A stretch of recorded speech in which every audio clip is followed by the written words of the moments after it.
համահայկական հասարակական դաշինքի կարևորության ես փորձեմ անդրադառնալ որպես պատմաբան։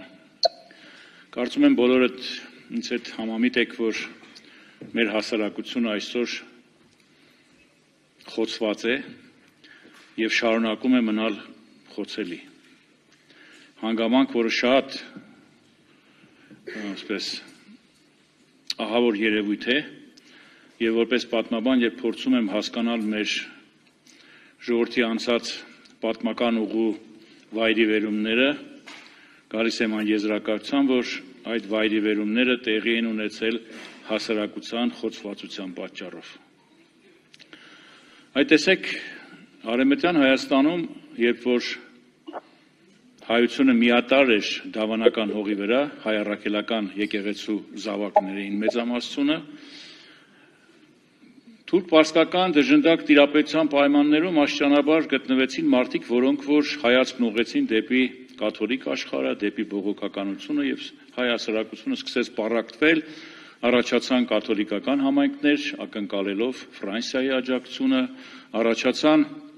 բողոքական, ավետարանչական համայնքներ, հայացք ուղղելով դեպի լյութերականությունը, Գերմանիա եւ այլն, դրանով կարծելով, թե նրանք կազատվեն թուրքական բռնաճնշումներից եւ ի տարբերություն հայ առաքելական եկեղեցու զավակների շատ ավելի հաջող բարեկեցիկ վիճակում կհայտնվեն։ Եղեռնի օրերին ուսումնասիրությունները ցույց են տալիս, որ առաջին հարվածը թուրքերն ուղղեցին հենց կաթոլիկ հայության դեմ։ Ինչու՞։ Որովհետև նրանց թիկունքին կարող էր կանգնել Ֆրանսիան, որը որ Անտանտի երկրներում եղանակ ստեղծող երկիր էր եւ կարող էր դա օգտագործել որպես միջամտություն եւ առաջին հերթին փորձեցին նրանց ասպարեզից հեռացնել։ Նույնը նաեւ տեղի ունեցավ բողոքականների հետ եւ ընդհանրապես ամբողջ հայության հետ։ Ավելին ասեմ ձեզ, համշենահայությունը, որը որ 17-րդ դարի կեսերին մասնակիորեն ընդունել էր իսլամ, թուրքական յաթաղանն իջավ նաեւ իսլամ ընդունած հայերի գլխին եւ համշենում եւս կոտորածներ կազմակերպվեցին։ Ինչու եմ սա փորձում տեղավորել այսօրվա իրականության վրա եւ փորձել հասկանալ, թե մեր հիմնական խնդիրն ինչ է։ Այդ տեսեք,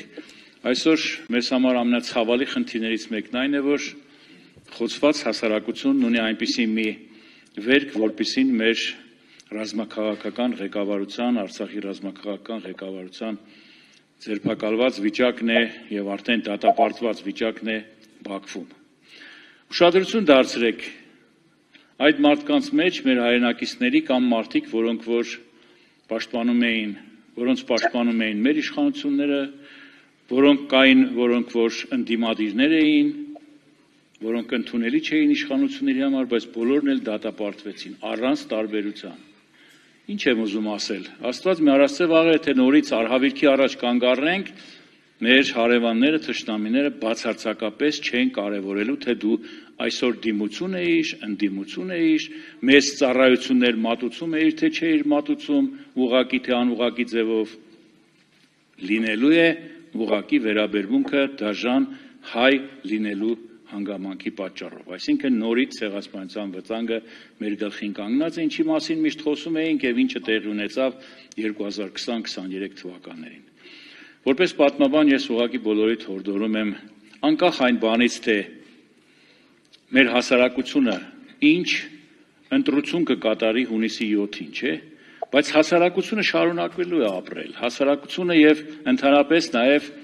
Հայաստան աշխարհն է ապրելու, որտեղ մղձավանջ մենք միշտ տեսել ենք պատմության ընթացքում եւ բարեբախտաբար դիմացել ենք այդ մղձավանջին։ Իմ ասացի իմաստը հետեւյալն է.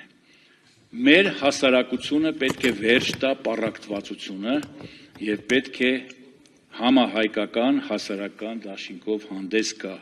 Միասնությունը մեր ուժը կդառնա, մենք պիտի հասկանանք բոլորս հայ ենք առաջին հերթին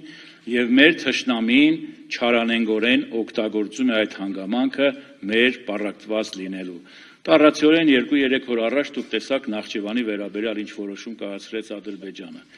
Այսինքն միջազգային այն պայմանավորվածությունները, որոնք կային մարտի 16-ի Մոսկվայի չարաբաստիկ պայմանագրով, իջիկ դարձան այսօր, Նախճեվանը վերածեցին ուղղակի Ադրբեջանի տարածքի, այն դեպքում, որ այդ ավտոնոմիան, ինքնավարությունը նաև հայերի համար, այդ մասին ես հարցազրույց եմ տվել եւ 1924 թվականին եւ սահմանադրության մեջ էր Նախճիվանի խոսվում, որ դա ինքնավարություն է հայերի համար նաև եւ պատահական չէր, որ դրոշի վրա Նախճիվանի ինքնավար հանրապետության գրված էր նաև հայերենով Նախճիվանի ինքնավար հանրապետություն, որը վերացավ այսօր, իսկ մենք երբ որ կնքեցինք այս վերջերս 74% այս տրիպ կոչվածի տրամադրելով Միացյալ Նահանգներին, վերապահում չարեցինք, ինչպես ժամանակին արեցին իրենք թուրքերը 1921 թվականի մարտի 16-ի Մոսկվայի պայմանագրի 3-րդ կետով, այսինքն Ադրբեջանին զիջելով Նախճիվանը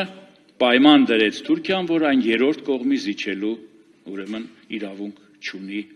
Ադրբեջանը։ Ինչու մենք դա չարեցինք, այս վերջին այդ փաստաթուղթը ստորագրելիս, որ կողմերից յուրաքանչյուրը իրավունք չունի իր այսպես կոչված մասնաբաժինը վաճառել 3-րդ կողմի առանց մյուս կողմի համաձայնության։ Տվյալ դեպքում Հայաստանի, որը որ ինչպես փաստաթղթերում նշվում է, ինքնիշխան իրավունքները պահպանում է այդ տարածքի նկատմամբ։ Չարվեց վերապահում, պիտի արվեր, թող լիներ Միացյալ Նահանգները, բայց մյուս կողմից էլ պիտի ասվեր, որ այդ վերապահման շնորհիվ մենք հնարավորություն ունենայինք կանխելու այդ այսպես կոչված մասնաբաժինը 3-րդ կողմի օտարելու հնարավորությունից։ Ես ողջունում եմ այս հավաքը եւ կարծում եմ, որ բոլոր դեպքերում, այո, հասարակական, համահայկական դաշինք պետք է ոչ թե ընդդեմ այս կամ այն հանգամանքի, այլ վասն Հայաստան աշխարհի եւ հայ ժողովրդի ապագայի։ Շնորհակալություն։